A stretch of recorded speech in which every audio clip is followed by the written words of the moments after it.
આમાં ક્લિક કર.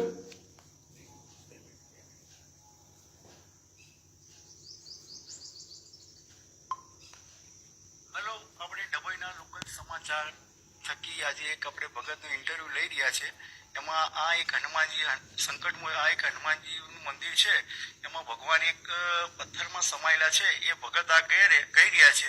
તો આપણે એમનું થોડું રહસ્ય અને થોડું એમનો પરિચય જાણીએ કે આ ભગવાનનો શું ઇતિહાસ છે એવું આપણે જાણવાનો પ્રયાસ કરીએ છીએ. એના માટે આપણે આ ભગતની મુલાકાત લીધી છે. હાલો, જય સિયારામ. આ હનુમાનજીનો થોડો ઇતિહાસમાં એવી રીતેનું છે કે આજથી લગભગ 7-8 વર્ષ જેવું થયું.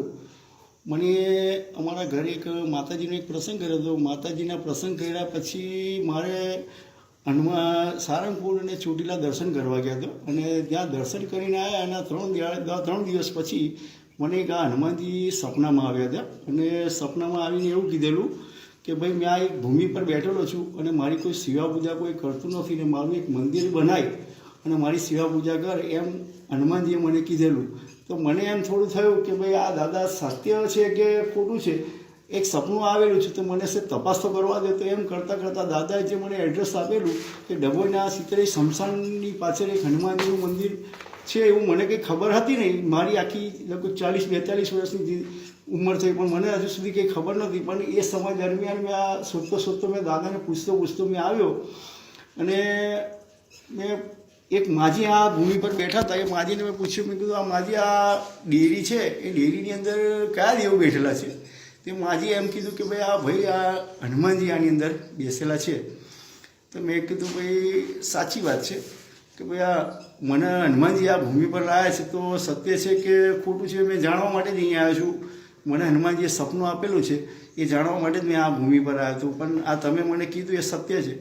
એટલે પછી દાદાને પછી મેં તપાસ કરી. મેં કીધું ભાઈ આ દાદા ભૂમિ પર આવવાનું કારણ મેં કીધું કંઈ સમજ નહીં પડતી. એટલે દાદાને પછી મેં થોડા લલકાર્યા કે ભાઈ મેં કીધું દાદા આ પથ્થર જ છે કે કોઈ ખાલી મસ્કરી કરીને ખાલી પથ્થર મૂક્યા છે કે ખાલી કે તમે સત્ય છો આમાં? એમ કહેતાની વારમાં હનુમાનજીએ મને થોડી હાજરી આપી અને હાજરીની અંદર હનુમાનજીને મેં પૂછપરછ કરી. એમાં એવું જાણવાનું મળ્યું કે હનુમાનજી આ ભૂમિ પર 1307ની સાલની અંદર આ ભૂમિ પર પધાર્યા હતા. અને એ સમય દરમિયાન આ ભૂમિ પર રાજા રજવાડા વખતે યજ્ઞ થઈ રહ્યા હતા. યજ્ઞવાળી ભૂમિ છે. આ જે ભૂમિ છે ખરીને એ તમને મેં ભૂમિ બતાવું. આ જે ભૂમિ જે ખરીને એ ભૂમિ પર રાજા રજવાડા વખતે યજ્ઞ થતા હતા. એટલે એ ભૂમિ પર હનુમાનજીને એમ થયું કે આ ભૂમિ પરથી એમને જવું અને એમને એમ થયું કે ભાઈ આ ભૂમિ પવિત્ર ભૂમિ છે તો મારે આ ભૂમિ પર થોડો વિસામો લેવો છે. તો વિસામો લેવા માટે આ ભૂમિ પર એ હનુમાનજીએ આ ભૂમિ પર થોડી વાર માટે વિસામો લીધો હતો. અને એ દરમિયાન એમને એક ગુવાળિયા એમની દ્રષ્ટિમાં આવી ગયો. તો એ ગુવાળિયો દોડતો આવીને હનુમાનજીના પગ પકડી લીધા અને એમને એમ કીધું કે દાદા તમે આ ભૂમિ પર રોકાઈ જાઓ. તો દાદા કે ભાઈ આ ભૂમિ તો મને પસંદ છે અને મારે રોકાવાની પણ ઈચ્છા છે પણ કે મેં એમ ના રોકાઈ શકું. એટલે હનુમાનજી એમ કીધું કે ભાઈ જા તને એક કામ કર, મન ગમતો તને કોઈ પણ એક મૂર્તિ વગર મેં સ્થિર ના થયું. તો હનુમાનજીને વખત એવું કીધું કે ભાઈ દાદા કે આ ભૂમિ પર મેં કઈ તમારી મૂર્તિ અત્યારે તાત્કાલિક લાવ કે તો કે ભાઈ સારું એક કામ કર કે તને મનગમતો જે પથ્થર પસંદ હોય તે તું શોધી લાય. એ પથ્થરમાં મેં સ્થિર થઈ જઈશ. એટલે ઘણા વર્ષો પહેલાં ચૈત્ર સુદ 13ના દિવસે આ ભૂમિ પર ભગવાન પ્રગટ થયા હતા. હનુમાન જયંતિના એક દિવસ અગાઉ. એટલે એ દિવસે આ ભૂમિ પર આ હનુમાનજી પ્રગટ થયા હતા અને આ ભૂમિ પથ્થરમાં સ્થિર થઈ ગયા હતા. અને ઘણા વર્ષોથી હનુમાનજી કંઈ ભૂકંપ કે એવું કંઈક ઘટનાઓ બની હશે એ સમય દરમિયાન જમીનમાં પથ્થર સમાઈ ગયો હતો. અને જમીનમાં પથ્થર સમાઈ ગયો હતો પણ ઘણા પછી આ જે બાજુમાં જે તમે અત્યારે કમ્પાઉન્ડ જે જોઈ રહ્યા છો એ કમ્પાઉન્ડ ઘણા વર્ષો પહેલાં જ્યારે બનાવ્યું ત્યારે એ ખોદકામ દરમિયાન એક કડિયાથી એ પથ્થર સમજીને ઊંચકવાની કોશિશ કરી પણ જમીનમાંથી એ પથ્થર એનાથી નીકળતો નહોતો. તો પછી એ જેમ એને ઊંચકતા ગયા તેમ બધા બેહોશ થતા ગયા. એમ કડિયા મજૂરો બધા ઘણા લોકો એને ઉઠાવવા ગયા પણ બધા બેહોશ થતા ગયા. એ સમય દરમિયાન પછી આ કોઈએ કીધું કે ભાઈ આ પથ્થર ઊંચકવા જાય છે ને આ બધા બેહોશ થઈ જાય છે તેનું રહસ્ય શું છે? તો એ જાણવા માટે એ લોકોએ એ રહસ્ય જાણવા માટે પછી કોઈક જાણકાર વ્યક્તિને બોલાયા. એ જાણકાર વ્યક્તિને બોલાયા તો જાણકાર વ્યક્તિએ એમ કીધું ભાઈ આ પથ્થરની અંદર હનુમાનજી એક સ્થિર થયેલા છે, એટલે આ તમારા કોઈનાથી નહીં કે એમની વિધિ કાયદેસર કરીને એમને બહાર કાઢવા પડશે. એટલે હનુમાનજીને લીમડા કાતરાના ઝાડ નીચે એમને પહેલાં સ્થિર કર્યા હતા, અને પછી એ હનુમાનજીના કોઈ ભૂવા હશે કે માતાજીના ભૂવા હશે એમને પથ્થર બહાર કાઢી અને એમને બેસાડ્યા હતા. પછી ઘણા વર્ષોથી પછી આ જગ્યા પર નાની અમથી એક ડેરી હતી. એ નાની અમથી ડેરીની અંદર ઘણા વર્ષોથી એ લોકો મંદિર બનાવવાનો પ્રયાસ કરતા હતા, પણ ઘણા વર્ષોથી બની નહોતું શકતું.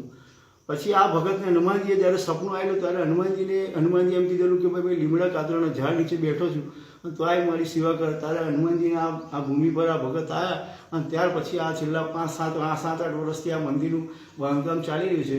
અને આ એક ચમત્કારિક એવા હનુમાનજી છે કે દરેક ભક્તો આ ભૂમિ પર આવી અને દર્શન કરે અને મનોકામના તમારી પૂર્ણ કરે. અને આ એક એવા હનુમાનજી છે કે ચૈત્ર સુદ 13 અને 1307ની સાલની અંદર બેઠેલા છે.